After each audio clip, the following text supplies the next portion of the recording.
जय श्रीराम। नना ज्योतिष कक्ष को आपण मानक स्वागत। भगवान करंतु समस्ते सुख शांति रहंतु। आसंतु जानिबा 2024 मसीहा फेब्रुआरी मासर तुला, बिच्छा, धनु, मकर, कुंभ, मीन राशि राशिफल विषय। प्रथमे जानिबा तुला राशि विषय। पूर्व समस्या क्रमश सुधुरी जीव, किंतु पारिवारिक कलह कारणरू भातृ संपर्क रे समस्या परिलक्षित हेबो। असावधानता कारणरू जानवाहन रे क्षयक्षति घटी पारे। वाणिज्य, व्यवसाय और परिवहन रे उन्नति करिवे। माली मकद्दमा, अर्थनैतिक समस्या, कर्मक्षेत्र रे प्रगतिर अवरोध मानसिक स्थिति को विलंबित करिवो। महिला माने परोक्ष रे शत्रुता हेतु विचलित रहिबे। विद्यार्थी माने पाठ पढ़ारे उन्नति करिवे। ए मासरे 3, 9, 14, 20, 27 तारीख बहुत समस्या अछि।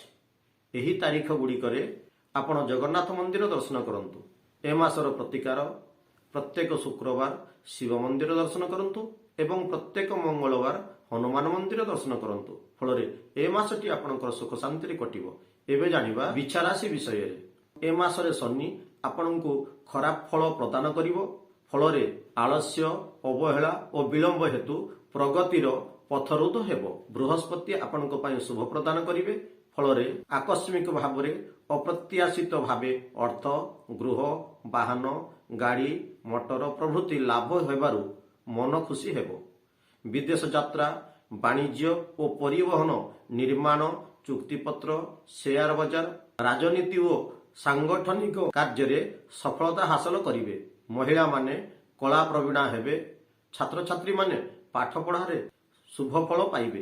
ए मासरे 4, 11, 18, 22, 27, 30 तारीख आपणको पई बहुत समस्या सृष्टि हेबो। एही तारीख रे आपण शिव मंदिर दर्शन करिवे। ए मासर प्रतिकार प्रत्येक मंगलवार हनुमान मंदिर दर्शन करंतु एवं हनुमान चालीसा पठन करंतु। फलरे ए मासटी आपणकर सुख शांति कटिबो। एबे जानिबा धनुराशि विषय। अनुकूल वातावरण मध्यरे समस्त काम को सहज और सुविधारे संपन्न करिवे। अर्थनैतिक अभिवृद्धि सहित उत्तम बुझाबणारे पारिवारिक जीवन प्रगति रहिबो। जमी जमा, गृह निर्माण प्रतिबंधकर सम्मुखीन हेबाकु पड़ी पारे। स्वास्थ्य नियंत्रण मध्यरे रहिबो, किंतु विशेष भ्रमण जनित केतेक शारीरिक समस्या देखा देबार संभावना अछि। मासर शेष भागरे केतेक स्मरणीय घटनारे आश्चर्य अनुभूत करिवे। महिला माने विभिन्न समस्या घांटी हेबे। छात्र छात्री माननकु पढ़ा पढ़ी असुविधार सम्मुखीन हेबा पई पड़िबो।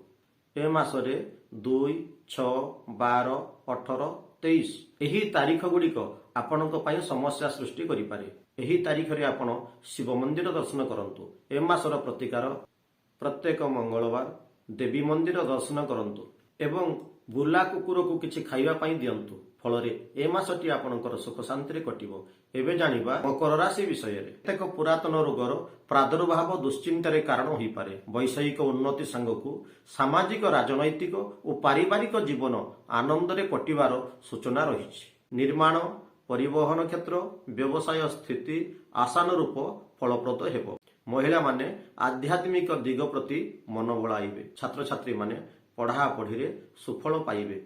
ए मासरे 3, 5, 12, 16, 24, 29 तारीख आपणको पई असुविधा अछि।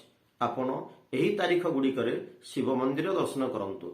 ए मासर प्रतिकार प्रत्येक शनिवार ओम नारायणाय नमः 108 थर जप करंतु। फलरे ए मासटी आपणकर सुख शांति कटिबो। एबे जानिबा कुंभ राशि विषय।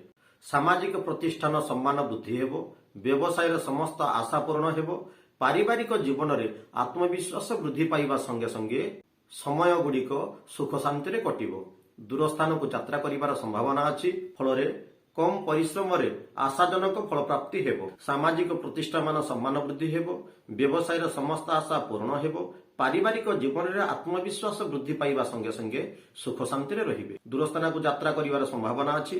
फलरे आशानुरूपक फल प्राप्ति हेबो। राजनेतांकर लोक संपर्क आत्मसंतोष बढ़ेइबो। वाद विवाद, माली मकद्दमा, क्रीड़ा प्रतिद्वंदिता, प्रतियोगिता, परीक्षा और साक्षात्कार रे कृतकार्य हेबे। আকস্মিক ଅର୍ଥ ଲାଭ, ସୁନାମ ପ୍ରାପ୍ତି, ସମ୍ମାନ ବୃଦ୍ଧି, ପୁଞ୍ଜି ଲଗାଣ, ଉଦ୍ୟୋଗ, ଧନ ଆଦାନ ପ୍ରଦାନର ଲାଭବାନ ହେବେ। ନୂତନ କାର୍ଯ୍ୟ ପାଇଁ ଆଶାୟୀ ଥିବା ଛାତ୍ରଛାତ୍ରୀମାନେ ଖୁସି ହେବେ। ବନ୍ଧୁ ମିତ୍ରଙ୍କ ଠାରୁ ଉପହାର ପ୍ରାପ୍ତି ହେବାର ସମ୍ଭାବନା ଅଛି। ଦାମ୍ପତ୍ୟ ସୁଖରେ ଆଶାଜନକ ଫଳ ପ୍ରାପ୍ତି ହେବ। ପ୍ରେମିକ ପ୍ରେମିକା ମାନେ ଆମୋଦ ପ୍ରମୋଦ କରିବାର ସୁଯୋଗ ପାଇବେ। ଏ ମାସରେ 6, 14, 18, 22, 26 ତାରିଖ ଏହି ତାରିଖ ଗୁଡ଼ିକରେ ଆପଣମାନଙ୍କୁ ବହୁତ ଅସୁବିଧାର ସମ୍ମୁଖୀନ ହେବା ପାଇଁ ପଡ଼ିବ। ଆପଣ ଏହି ତାରିଖ ଗୁଡ଼ିକରେ ଶିବ ମନ୍ଦିର ଦର୍ଶନ କରନ୍ତୁ। ଏ ମାସର ପ୍ରତିକାର ପ୍ରତ୍ୟେକ ଦିନ ଓମ୍ ନାରାୟଣାୟ ନମଃ 108 ଥର ଜପ କରନ୍ତୁ। ଫଳରେ ଏ ମାସଟି ଆପଣଙ୍କର ସୁଖ ଶାନ୍ତିରେ କଟିବ। ଏବେ ଜାଣିବା ମୀନ ରାଶି ବିଷୟରେ। ସାମାଜିକ ସ୍ତରରେ ନିଜର ଖ୍ୟାତି ବୃଦ୍ଧି ପାଇବ। କର୍ମକ୍ଷେତ୍ରରେ ସହଯୋଗୀମାନେ ସହଯୋଗ କରିବେ ଓ ଉଚ୍ଚପଦସ୍ଥ ଅଧିକାରୀମାନେ ସନ୍ତୋଷ ହେବେ। ବ୍ୟବସାୟରେ ଲାଭ ପରିମାଣ ଅଧିକ ହେବ। ପ୍ରତିଯୋଗୀ ପରୀକ୍ଷାରେ ଉତ୍ତୀର୍ଣ୍ଣ ହୋଇ କର୍ମ ନିଯୁକ୍ତି ପାଇବେ। ଆର୍ଥିକ ସ୍ଥିତି ସୁଧାରିବାକୁ ଚେଷ୍ଟା କରିବେ। ରାଜନୀତିରେ କୃତକାର୍ଯ୍ୟ ହେବେ। ପରିବାରରେ ଅଧିକ ଖର୍ଚ୍ଚ ହେବ। ପାରିବାରିକ ଜୀବନ ସୁଧାର ଆସିବା ଫଳରେ ପରିଶ୍ରମ ଓ କଷ୍ଟ କରି ଶାନ୍ତି ବଜାଇ ରଖନ୍ତୁ। ଶତ୍ରୁପକ୍ଷ ଦୁର୍ବଳ ହୋଇ ଗୁଡ଼ ଟାଣିବାର ପ୍ରଚେଷ୍ଟା ଆରମ୍ଭ କରିପାରନ୍ତି। ଲେଖକ, ପତ୍ରକାର, ସଙ୍ଗୀତଜ୍ଞ ଓ ସରକାରୀ କର୍ମରତ ଥିବା ବ୍ୟକ୍ତିମାନଙ୍କର ଅନେକ ଶୁଭ ହେବ। ଉଚିତ ପରାମର୍ଶ ପାଇ ହରେଇଥିବା ଦ୍ରବ୍ୟ ଫେରି ପାଇବାର ସମ୍ଭାବନା ଅଛି। ବାଦ ବିବାଦ, ମାଲି ମକଦ୍ଦମାରେ କୃତକାର୍ଯ୍ୟ ହେବେ। ଛାତ୍ରଛାତ୍ରୀମାନେ ପାଠ ପଢ଼ାରେ ସୁଫଳ ଅର୍ଜନ କରିବେ। ଏ ମାସରେ 1, 7, 13, 19, 27, 29 ତାରିଖ ଆପଣଙ୍କ ପାଇଁ ଅଶୁଭ। ଆପଣ ଏହି ତାରିଖ ଗୁଡ଼ିକରେ ଶିବ ମନ୍ଦିର ଦର୍ଶନ କରନ୍ତୁ। ଏ ମାସର ପ୍ରତିକାର ପ୍ରତ୍ୟେକ ଗୁରୁବାର ବିଷ୍ଣୁ ମନ୍ଦିର ଦର୍ଶନ କରନ୍ତୁ। ଫଳରେ ଏ ମାସଟି ଆପଣଙ୍କର ସୁଖ ଶାନ୍ତିରେ କଟିବ। ଜୟ ଜଗନ୍ନାଥ। ମୋ ଭିଡ଼ିଓଟି ଯଦି ଆପଣମାନଙ୍କୁ ଭଲ ଲାଗିଥିବ ଆପଣ ଲାଇକ୍ ଏବଂ ସେୟାର କରିବା ପାଇଁ ଭୁଲିବେ ନାହିଁ।